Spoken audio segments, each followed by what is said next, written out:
Ouça com fé a leitura da palavra de Deus. Esther, capítulo 8, nós vamos ler do verso 1 ao verso 17.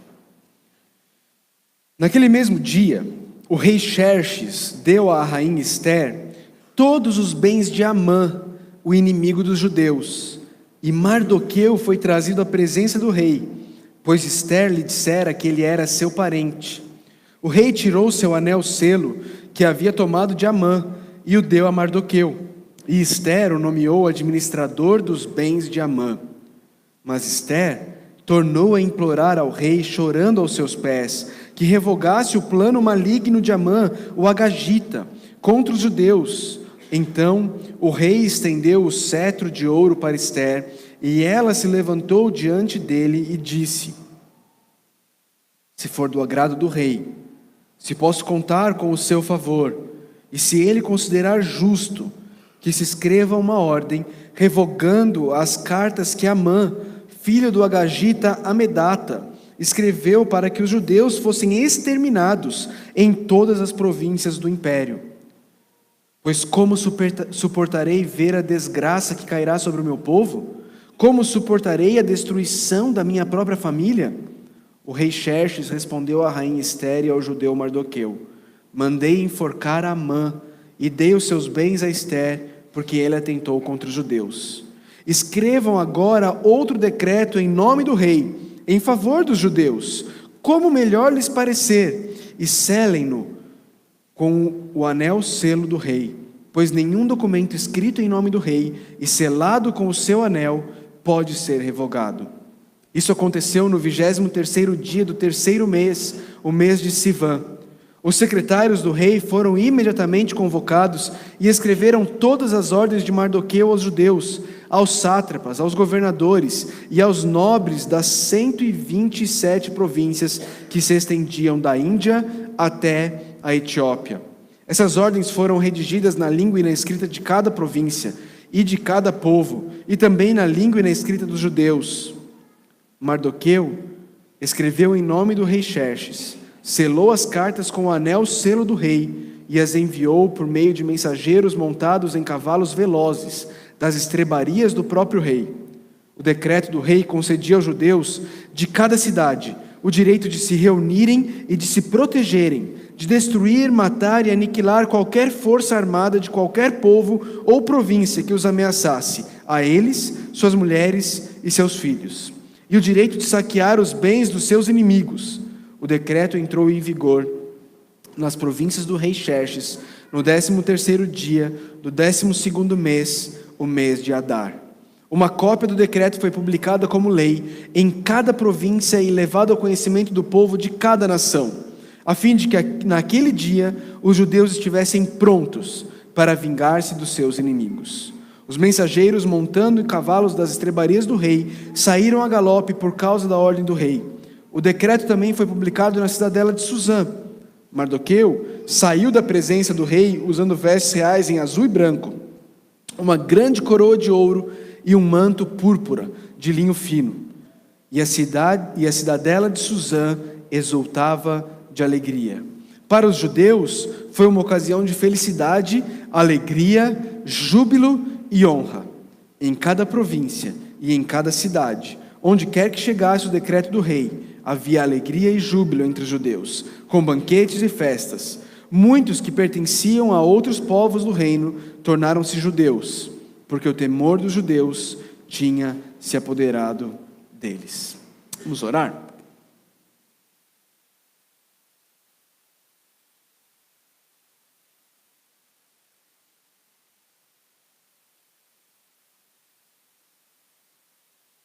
Pai Santo, nós nos colocamos diante do Senhor, pedindo, Deus, que o Senhor nos capacite nesse momento, Pai. Nos colocamos diante do Senhor, reconhecendo a nossa incapacidade, reconhecendo a nossa fraqueza, reconhecendo que por nós mesmos somos incapazes, Deus. Eu sou incapaz de transmitir a Tua palavra, sou incapaz de entender o que o Senhor tem para nós aqui.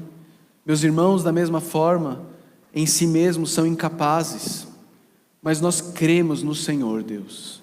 nós cremos no Teu poder, nós cremos que o Senhor é um Deus que age, o Senhor é um Deus que fala através da pregação da Tua palavra, Pai. Por isso, Senhor, nós suplicamos pela ação poderosa, sobrenatural do Teu Santo Espírito, Deus, usando a palavra que Ele inspirou para transformar vidas, para converter corações, para encorajar almas, para restaurar almas. Nos ajuda, Pai, age em nosso meio, não nos deixe entregue a nós mesmos. Nós oramos, Deus, confiados de que o Senhor não nos deixará entregue a nós mesmos, porque nós não oramos nos nossos méritos, mas nos méritos do nosso Senhor e Salvador, o Teu Filho amado, o Senhor Jesus Cristo. Amém. Ok, um breve resumo, prometo ser bem mais rápido do que nas outras semanas, vou ser breve mesmo no resumo, mas resumidamente nós estamos estudando Esther e vendo que Deus demonstra através das ações ordinárias, comuns do dia a dia, que Ele está no controle de todas as coisas. Em sua providência Ele governa os céus e a terra, Ele controla o coração do rei e Ele o dirige para onde Ele quer. Esther e Mardoqueu, judeus, que não voltaram para Jerusalém quando Deus libertou o povo para voltar para Jerusalém, preferiram continuar vivendo na casa da Pérsia, continuaram vivendo de acordo com os padrões de um povo pagão, de um povo que não conhece a Deus, estavam ali. Esther se torna a rainha, Mardoqueu está servindo ali no palácio real, mas tem um homem chamado Amã, que é o segundo homem no império, e esse homem ele é um agagita, isso é importante. Ele é um agagita, ele é descendente de Agage. E esse homem, ele, desse povo que era inimigo de Deus, ele não se conforma com o fato de Mardoqueu, o primo de Esther, não se curvar diante dele quando ele passa. E por não se conformar com isso, ele faz toda uma trama em que ele engana, ele ludibria o rei, levando o rei a deixá-lo fazer um decreto, para que daqui a 11 meses, todo mundo possa matar judeu e saquear judeu, e roubar tudo que os judeus têm e ficar para si. Quando Mardoqueu sabe disso, ele fica desesperado, ele rasga suas vestes, coloca cinza sobre a sua cabeça e fala para Esther: Esther, você precisa ir interceder pelo teu povo junto ao rei. E Esther, que é rainha nesse momento, ela diz: você não sabe o que você está dizendo, faz 30 dias que o rei não me chama na presença dele, e se eu chegar na presença do rei, e ele não for favorável a mim, eu serei decapitada por um daqueles gigantes que ficam com um machado gigante atrás do rei, só esperando para arrancar a cabeça fora de alguém que ouse entrar na presença do rei. Então Mardoqueu fala para ela assim: Esther, se você não for, Deus vai levantar outro meio, e Ele vai salvar o povo dele, mas saiba que você não será poupada.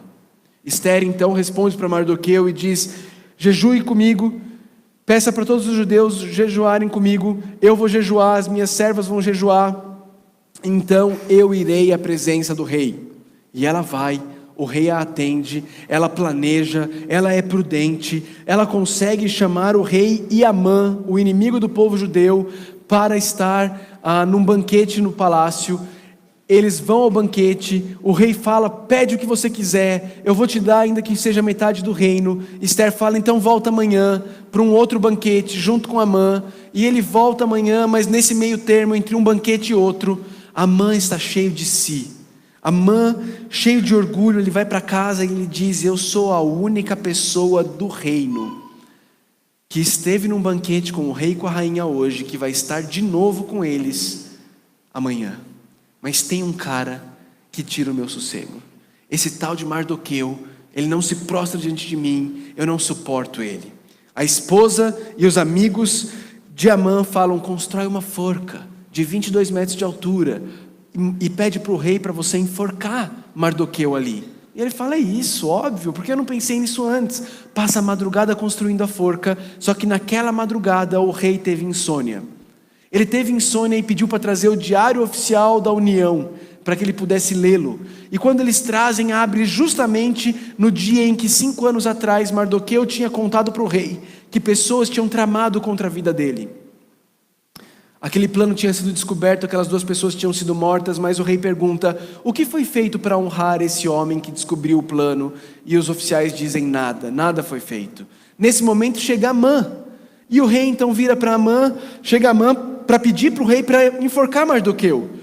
Mas o rei vira para Amã e fala assim: Amã, o que se deve fazer ao homem a quem o rei quer honrar?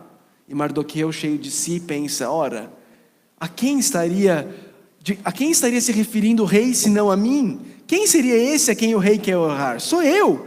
Então Amã fala para o rei: rei, pega a tua roupa, coloca nele. Rei, pega o teu cavalo, coloca ele sobre o seu cavalo. Rei, pega os seus melhores oficiais e faça com que eles puxem o teu cavalo junto com esse homem, vestindo as suas roupas, dizendo: é isso que se faz ao homem a quem o rei quer, a quem o rei tem o prazer de honrar. Então o rei vira para Amã: então ótima ideia, Amã, vai e faz exatamente isso com Mardoqueu. Você vai ser o que vai puxar o cavalo. E lá vai Amã puxando o cavalo, falando: isso que acontece com um homem a quem o rei tem o prazer de honrar, não é? Louco da vida, ele passa o dia inteiro fazendo isso. Ele chega em casa desesperado, ele fala para sua mulher, para os seus amigos o que aconteceu, e eles então falam: não me diga, esse homem, esse Mardoqueu é judeu, você está perdido, cara, você não dá para ir contra esse povo não. Nesse momento, os oficiais do rei chegam e levam Amã para o novo banquete, o segundo banquete. E lá no segundo banquete, a rainha Ester revela quem é Amã, e o rei manda, e o rei fala: esse homem tem que morrer. E aí um dos oficiais fala assim: rei, a propósito, já que você acha que ele tem que morrer, tem uma forca construída lá perto da casa desse Amã, aí, 22 metros, por que não? E então o rei manda enforcar Amã na forca que ele mesmo construiu, pensando que ele iria matar Mardoqueu, ok? E então nós chegamos no nosso texto. Esse é o resumão aí de Ester, e a gente chega no texto de hoje em Ester capítulo 8, versículo 1. E aqui, queridos, nós temos claramente um protagonismo da rainha Ester. Ester é uma protagonista aqui nessa passagem, ela se torna protagonista. Até então ela não era, mas ela vai se tornando ao longo do texto. E aqui em Ester capítulo 8, o texto começa dizendo que naquele mesmo dia o rei Xerxes deu à rainha Ester todos os bens de Amã. Tudo que era de Amã agora é de Ester. E mais, ele mandou chamar o Mardoqueu e trazer o Mardoqueu à presença do rei. Por quê? Porque Ester disse que ele era parente dela. Lembra como era Ester antes? Lembra que Ester se recusava até mesmo a dizer de qual povo ela pertencia? Lembra que Ester estava disposta a viver de acordo com os padrões da Pérsia, os padrões pagãos? Agora Ester fala: olha, o Mardoqueu, aquele judeu, é meu parente. E por isso ele é trazido à presença do rei. E sabe o que o rei faz? O rei pega aquele anel, o anel que estava com Amã, aquele anel que selava, era como se fosse a assinatura do rei, e ele coloca em Mardoqueu. E sabe o que Ester faz? Ester fala: Mardoqueu, toda a propriedade de Amã agora está debaixo da sua administração.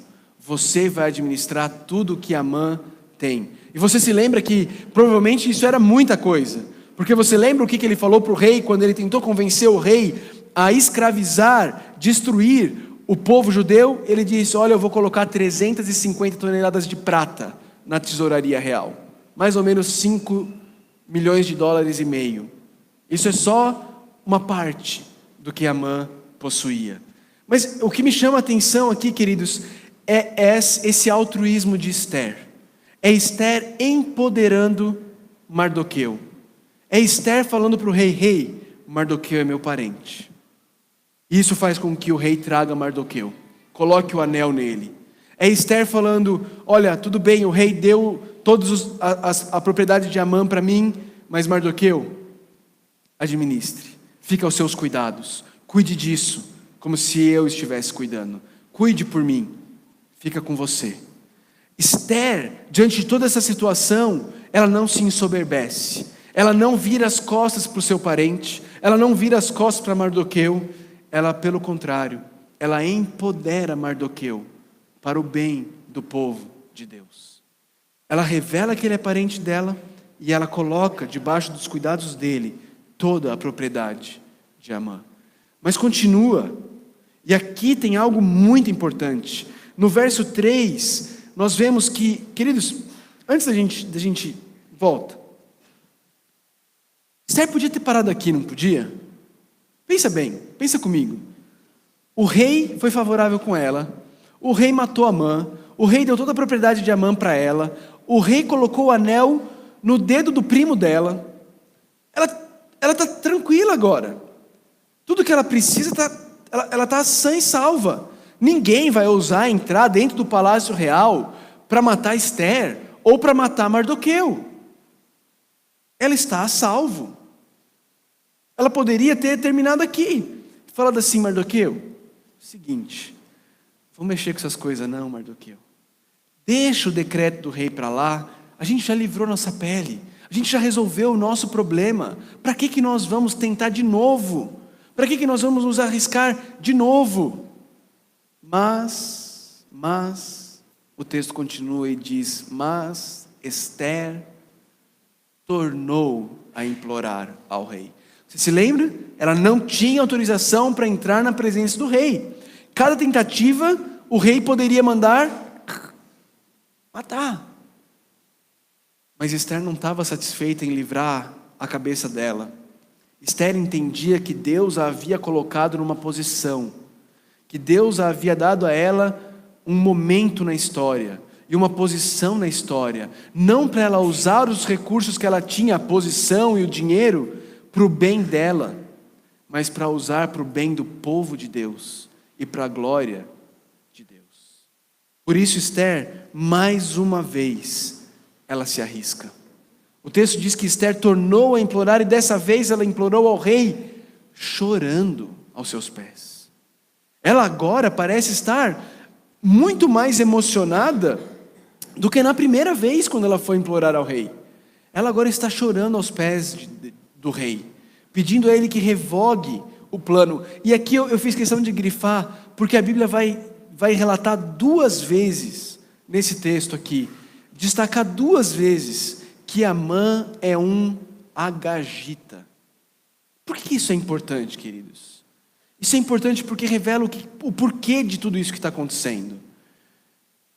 Como agagita, Amã era parte de um povo que lá atrás, quando Deus tirou o povo de Israel do Egito, e o povo estava entrando na terra prometida, o povo de Amã atacou Israel pelas costas, e matou todos os velhos, os aleijados, as mulheres, as crianças, todo mundo que estava mais para trás na caravana. Eles vieram pelas costas e os mataram. E ali Deus promete ao povo de Amã que iria guerrear contra eles por toda a história. Deus promete que seria contra eles, porque eles tinham atacado o povo de Deus pelas costas. Esther não se contenta em ter a sua cabeça livre. Ela sabe que ela precisa ser uma intercessora, e ela sabe que ela precisa colocar todos os recursos que Deus colocou nas mãos dela, de influência, os recursos de posição, os recursos financeiros, para o bem do povo de Deus e a glória de Deus. E o que acontece quando Esther se arrisca mais uma vez? Verso 4. Então o rei estende mais uma vez o cetro de ouro para Esther, significando que ela estava livre, que ele não iria matá-la, que ela poderia vir falar com ele.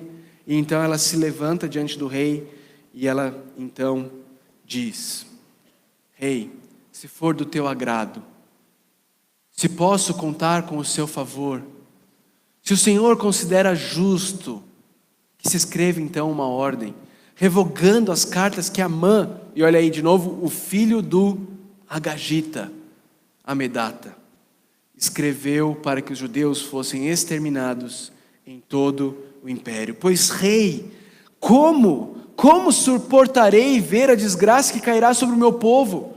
Como suportarei a destruição da minha própria família? O rei Xerxes então respondeu à rainha Esther e ao judeu Mardoqueu: eu mandei enforcar Amã e dei seus bens a Esther, porque ele atentou contra os judeus. Escrevam agora outro decreto, em nome do rei, em favor dos judeus, como melhor lhes parecer, e selem-no com o anel selo do rei. pois nenhum documento escrito em nome do rei e selado com o seu anel pode ser revogado. O que Xerxes está dizendo? Ele está dizendo: rainha, Mardoqueu, eu não posso revogar o decreto. Eu não posso simplesmente anular o decreto. Isso vai contra a lei dos medos e dos persas. Vocês se lembram que isso acontece numa outra história bíblica também? Lembram da história de Daniel? Lembra quando o rei se dá conta de que ele havia entrado numa cilada para mandar jogar Daniel na cova dos leões? Ele fala: eu não posso ir contra, eu não posso revogar o decreto. Essa é uma lei dos medos e dos persas. E aqui da mesma forma, o rei Xerxes está dizendo: eu não posso cancelar, eu não posso simplesmente fingir que não existe. O decreto precisa ser levado a termo. Mas ele diz: fiquem à vontade, escrevam um outro decreto, como lhes parecer, de forma que resolva o problema. Faça da forma que vocês acharem melhor. Vocês têm a minha autorização. Então o texto nos diz que isso aconteceu, que eles escreveram, que Mardoqueu escreveu, eles enviaram aos sátrapas. Aí de novo fala sobre a extensão do Império Persa, indo lá desde a Índia até a Etiópia, e esse novo decreto, ele foi enviado pelos mensageiros do rei. E o que dizia o decreto? Versículo 11: o decreto do rei concedia aos judeus de cada cidade o direito de se reunirem e de se protegerem. Perceba que tem dois termos aí que eu grifei. Eles tinham o direito de se protegerem, e a ação deles seria contra qualquer força armada que os ameaçasse. Percebe que o decreto não é para que os judeus ataquem. O decreto é para que os judeus tenham a autorização para se defenderem. Vocês podem se defender. Vocês podem se defender. E mais, dá a eles o direito de saquear os bens dos seus inimigos. E nós vamos ver sobre isso semana que vem. Aqui, o texto da Nova Versão Internacional, que é a Bíblia que eu uso, ele tem um erro.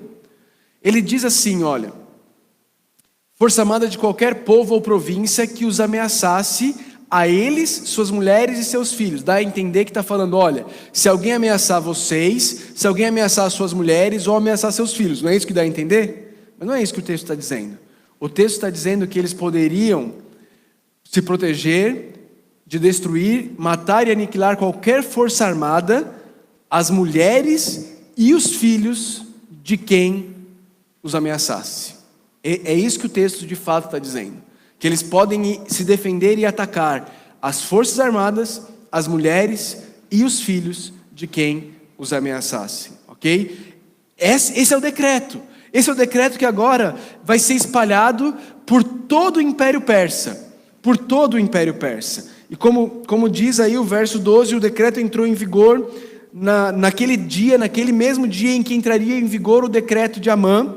Esse decreto entra em vigor, a cópia dele foi enviada para tudo quanto é lugar.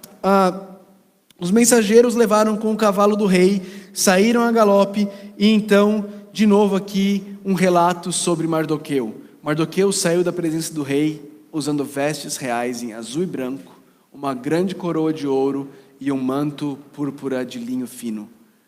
Mardoqueu tem tudo o que Amã queria ter. Não é verdade? As propriedades de Amã estão com quem?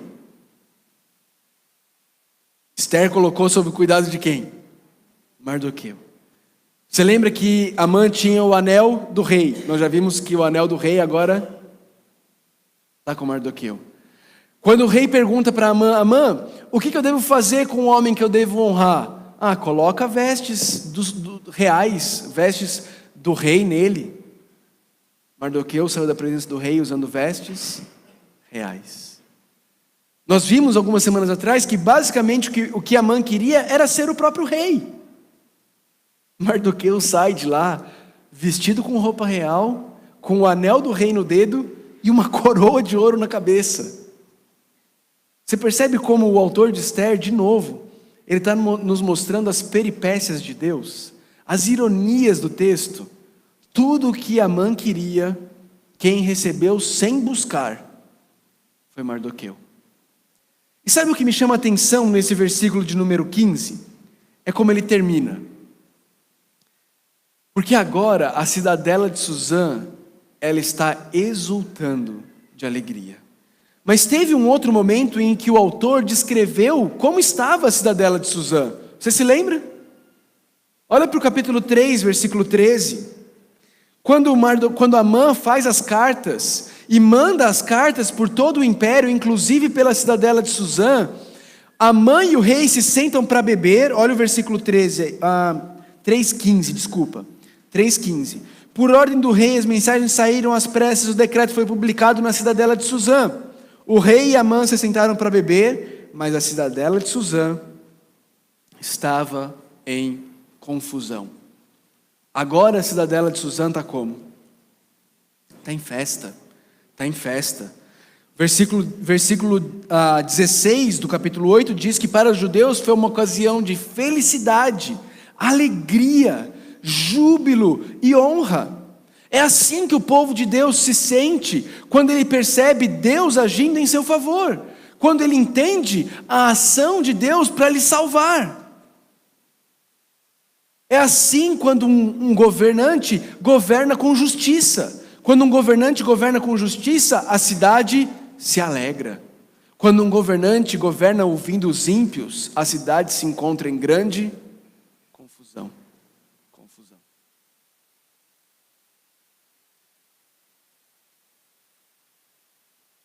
O texto termina no versículo 17, de novo, descrevendo e apontando para a alegria, o júbilo que tomou conta dos judeus em meio àquela situação. E traz mais uma vez aquela palavrinha que se repete mais de 20 vezes no livro de Esther: banquete e festa. Em cada província, por onde chegava o decreto do rei, havia alegria e júbilo entre os judeus, com banquetes e festas. Às vezes a gente fala assim: nossa, mas crente gosta demais de comer, né? Gosta demais de se reunir para festejar, para comer. Tem que fazer mesmo. Porque quando você olha para a Bíblia, é isso que você vê. Você vê festa.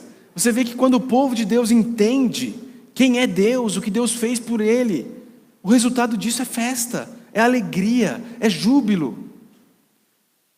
Nós vimos semana passada na nossa escola bíblica dominical. Aliás, se você não tem vindo na nossa escola bíblica dominical, você está perdendo um conteúdo excelente, excelente. Não é meu, então eu posso falar, é excelente, não fui eu que escrevi, né? Então eu posso falar, o conteúdo é excelente. E nós vimos alguns domingos atrás, que quando cristãos são pessoas que não são marcadas pela alegria, isso demonstra que esses cristãos lhes está faltando fé. Porque quando eu e você cremos, de fato, no que Cristo fez por nós, cremos de fato no que Deus tem feito por nós, queridos, não existe outra reação a não ser alegria. Alegria e festa diante do que Deus fez e faz pelo povo dele. Mas é interessante também notar como o capítulo termina. Muitos que pertenciam a outros povos do reino tornaram-se judeus, porque o temor dos judeus tinha se apoderado deles. Não entenda errado isso daqui. Não significa que essas pessoas se converteram a Deus. Não significa que essas pessoas olharam e falaram assim: nossa, esse Deus de Israel é muito poderoso, é muito gracioso, é muito misericordioso, é muito amoroso, eu vou fazer dele agora o meu Deus. Não é isso. Veja que eles tornaram-se judeus por quê? Porque eles estavam com medo dos judeus, com medo dos judeus. Não era porque eles agora amavam a Deus, temiam a Deus, não era por nada disso. Mas queridos, de novo, você olha para um texto desse aqui assim, Esther 8, você assim: Deus, mas o que isso daqui tem a ver com a gente? O que isso daqui tem para falar para mim? O nome de Deus não é citado, não fala sobre oração, não fala sobre igreja, não fala sobre templo, não fala sobre sacrifício, não fala sobre sacerdote, não fala sobre nada que parece ter a ver com a gente. Mas tem muita coisa para a gente aqui. Eu queria propor algumas lições que nós podemos aprender com esse texto de Esther capítulo 8. Primeiro, Esther demonstra o que Deus pode fazer através de mulheres corajosas que se dispõem a se arriscar para o bem do povo dele. Irmãs,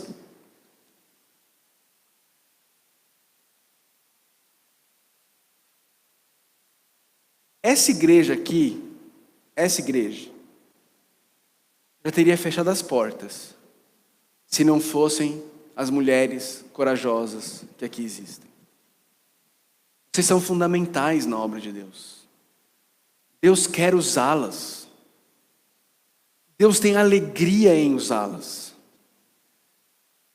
E isso que eu falei sobre essa igreja, não é uma exclusividade dessa igreja.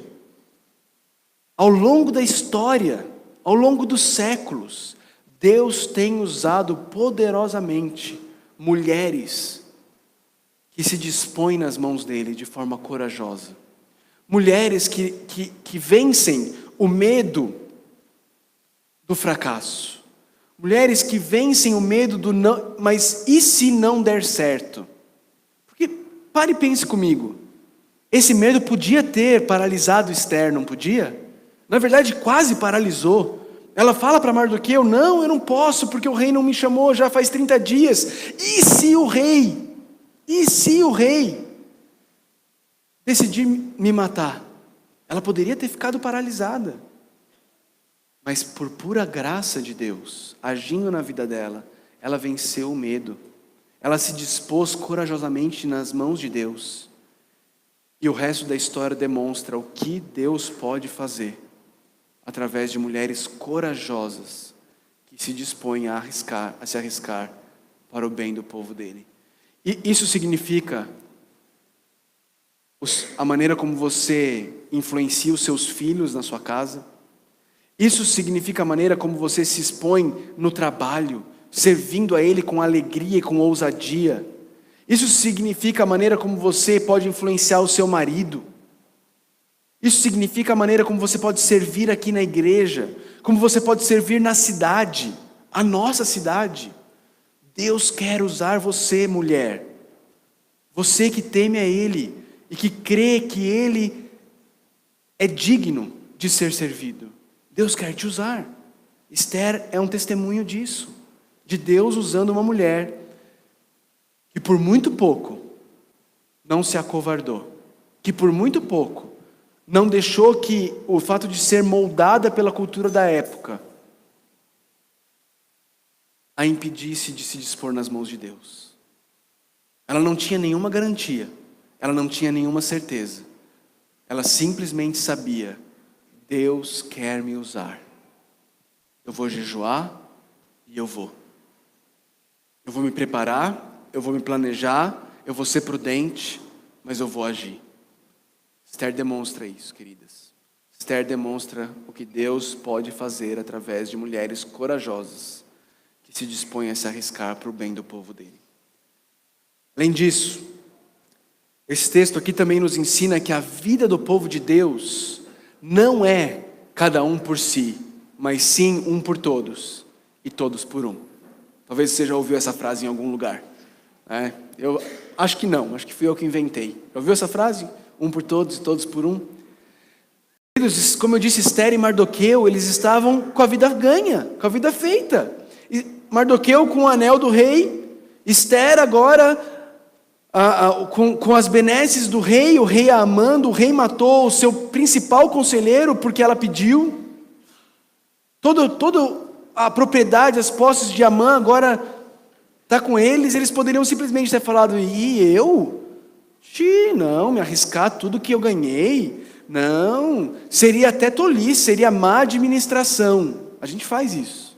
A gente usa essas desculpas santas para não pensar no próximo. Não, seria má administração de tudo que Deus colocou nas minhas mãos. É melhor a gente ser mais cauteloso, guardar, cuidar. Afinal de contas, foi Deus que deu. Mas, queridos, a vida do povo de Deus não é assim. A vida do povo de Deus é um por todos e todos por um. A vida do povo de Deus é entender que não importa se eu já estou bem, não importa se o meu problema foi resolvido. Eu faço parte de um povo. E enquanto alguém desse povo estiver em risco, Enquanto alguém desse povo precisar de algo, eu não vou sossegar, porque tudo que eu tenho me foi dado não para o meu prazer, não para o meu conforto, não para a minha tranquilidade, não para a minha proteção. Tudo que eu tenho me foi dado para que eu busque o bem do povo de Deus e a glória do Deus que me deu. Esse texto nos ajuda a perceber isso. Isso precisa ser claro e isso precisa ser prático, queridos. Nós precisamos entender isso. Nós precisamos viver como pessoas que entendem que tudo que nós temos, nossa posição, nosso prestígio, nossas posses, nosso poder, nosso tempo, nossa força, tudo nos foi dado para que nós busquemos o bem do próximo e a glória de Deus. Terceira lição. Pessoas que tentam se passar como do povo de Deus, não por amor a Deus, mas por medo, já existem tem muito tempo. Lembra que a gente leu no finalzinho do versículo 17? Várias pessoas se tornaram judeus porque estavam temendo os judeus. Elas não amavam a Deus. E aqui eu preciso chamar a sua atenção para que você pare e pense. Você se denomina cristão? Você se denomina parte do povo de Deus, cristão? Por quê? Porque você ama Cristo? Porque você ama Deus? Ou porque você tem medo do inferno? Você é um cristão porque você ama Deus e você quer se relacionar com Ele? Ou você é um cristão porque você tem medo? Talvez medo de ficar pobre, porque erroneamente na sua cabeça você pensa que quem não é cristão fica pobre.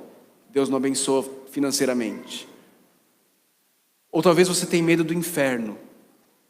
Ou talvez você tenha medo de que Deus não te abençoe emocionalmente. Não, eu tenho que ser um cristão, porque se eu não for um cristão, Deus não vai proteger minha família.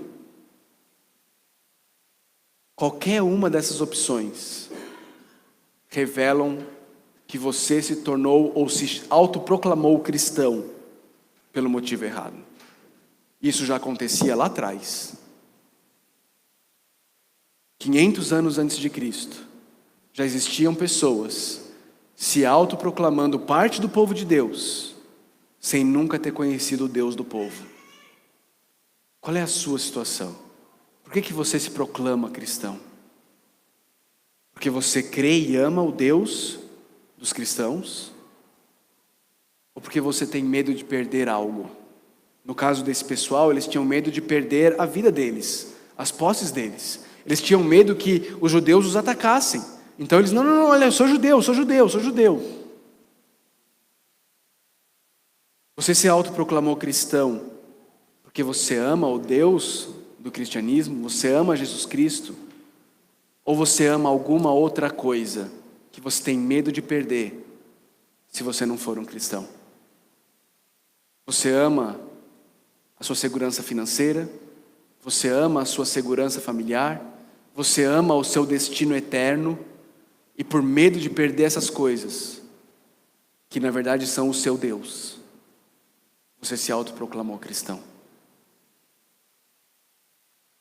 Vou contar uma coisa para você: não existe cristão autoproclamado. Ninguém pode se autoproclamar cristão. Todos nós estávamos mortos nos nossos delitos e pecados. Enquanto Deus não for lá, nos arrancar do fundo do mar e nos der vida com Cristo, nós não seremos verdadeiramente cristãos. Enquanto o que você desejar for qualquer outra coisa que não seja o próprio Deus, o próprio Cristo, é essa outra coisa que você adora e não a Deus. Você é um seguidor dessa outra coisa e não de Cristo. Nesse sentido, não tem como você ser um cristão.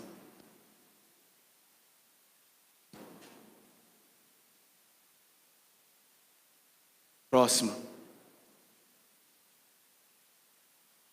O texto que nós estamos diante de nós nessa noite nos ensina que Deus age em meios ordinários para livrar seu povo de homens maus, para que o único homem bom pudesse um dia nascer e morrer por homens maus como nós. Por que Deus agiu? Em última análise, por que é que Deus agiu? Será que Deus agiu porque Ele olhou para Esther e Mardoqueu e falou assim: esses caras são bons, vou proteger eles? Será que Deus agiu porque Ele olhou para Israel e falou assim: esse povo é bom, vou proteger eles? A gente sabe que a resposta é não. Esther, até Deus agir na vida dela, estava sendo disposta, se dispôs a participar de um concurso na cama do rei.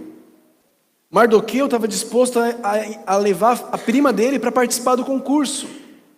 Ah, mas Israel, pastor? Israel era bom. Pega a sua Bíblia aí e volta comigo lá para o livro de Deuteronômio.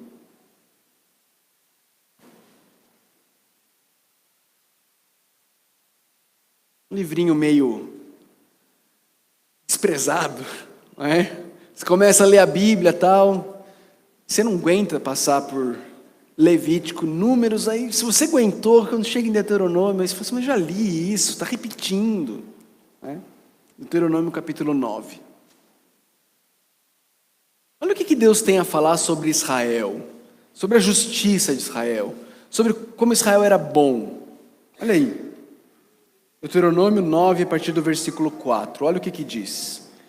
Depois que o Senhor, o seu Deus, os tiver expulsado da presença de você, não diga a si mesmo: o Senhor me trouxe aqui para tomar posse desta terra por causa da minha justiça. Não. É devido à impiedade dessas nações que o Senhor vai expulsá-las da presença de você. Não é por causa da sua justiça ou de sua retidão que você conquistará a terra delas, mas é por causa da maldade dessas nações que o Senhor, o seu Deus, as expulsará diante de você, para cumprir a palavra que o Senhor prometeu sob juramento aos seus antepassados, Abraão, Isaque e Jacó. Portanto, esteja certo de que não é por causa de sua justiça que o Senhor, o seu Deus, lhe dá esta boa terra para dela tomar posse, pois você é um povo obstinado. Obstinado. Está vendo quem é Israel? Está vendo que Deus não age porque Israel é bom? Deus não está agindo porque Esther mereceu. Deus não está agindo porque, afinal de contas, Mardoqueu foi um cara joia. Deus não está agindo porque Israel é um povo justo. Não. Deus está agindo porque Ele tinha um plano. Ele tinha um plano de salvar homens maus, como eu e você. E para que esse plano se cumprisse, Israel precisava continuar existindo, para que um descendente de Judá um dia se tornasse homem, nascesse Jesus Cristo, vivesse uma vida perfeita no meu lugar e no seu lugar, e morresse na cruz do Calvário, pagando o preço do meu pecado e do seu pecado. É para isso que Deus está agindo. Não se engane, tudo o que está acontecendo em Esther está acontecendo porque Deus tinha um plano de redimir um povo para Ele mesmo. Um povo que é formado não de pessoas boas, é formado de pessoas ímpias, más, como eu e você, mas que Deus salva por pura graça. É isso que está acontecendo em Esther. Deus não está escolhendo Israel em lugar dos agagitas, porque Israel é bom e os agagitas são maus. Deus não está punindo Amã e salvando Mardoqueu, porque Amã é mau e Mardoqueu é bom. Não. Deus está salvando Mardoqueu e Esther, matando Amã, porque é através do povo que Ele escolheu, na soberania dEle, que Ele prometeu que Ele vai mandar o Salvador. O Salvador que vai morrer na cruz e vai salvar gente como Amã, como eu e como você. Essa é a mensagem de Esther. Não se perca, não se iluda. As outras lições, elas são secundárias. A lição de Esther é: Deus está cumprindo a promessa dele. Ele prometeu a Eva que um dia o descendente dela seria mordido no calcanhar pela serpente, mas pisaria na cabeça da serpente, trazendo salvação. Ele prometeu a Abraão que um dia o descendente de Abraão, através do descendente de Abraão, famílias de todas as famílias da terra seriam abençoadas. Ele prometeu a Davi que um dia um descendente de Davi iria sentar no trono de Israel e iria governar todo o mundo. E ele está cumprindo a sua promessa. Esther é o relato de como Deus está cumprindo a sua promessa redentiva através de meios comuns, ordinários. Não tem milagre, não acontece nada de sobrenatural, mas o coração do rei está nas mãos do Senhor. Estava e está. Eu e você podemos confiar. Ele está cuidando de nós e cumprindo as promessas que Ele fez, para o bem do povo dEle e para a glória dEle. Porque nós somos bons? Não. Quando você tiver dúvida disso, leia Deuteronômio 9.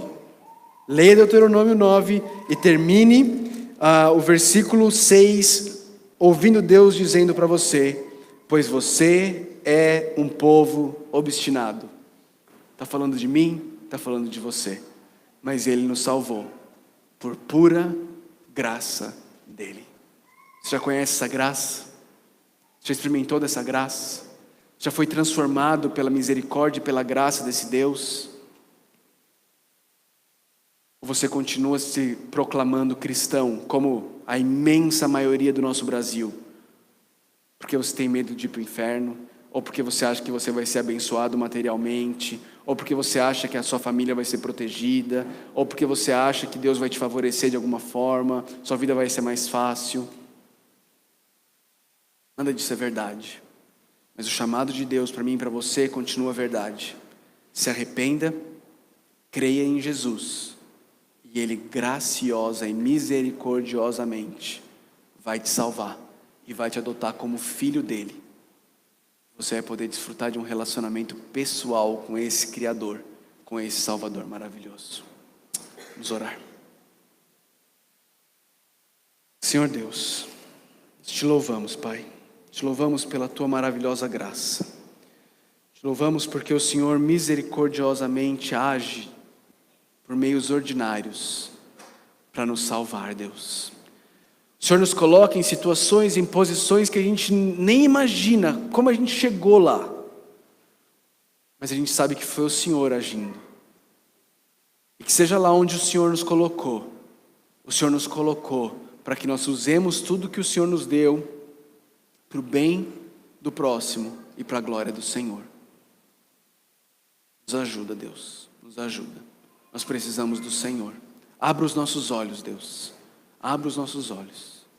Pai, se existe alguém aqui que tem se denominado cristão por medo de qualquer coisa, de perder qualquer coisa que não seja o Senhor, abra os olhos dessa pessoa, para que ela possa perceber que o cristianismo não é sobre perder nenhuma outra coisa, que não o próprio Cristo, o próprio Deus.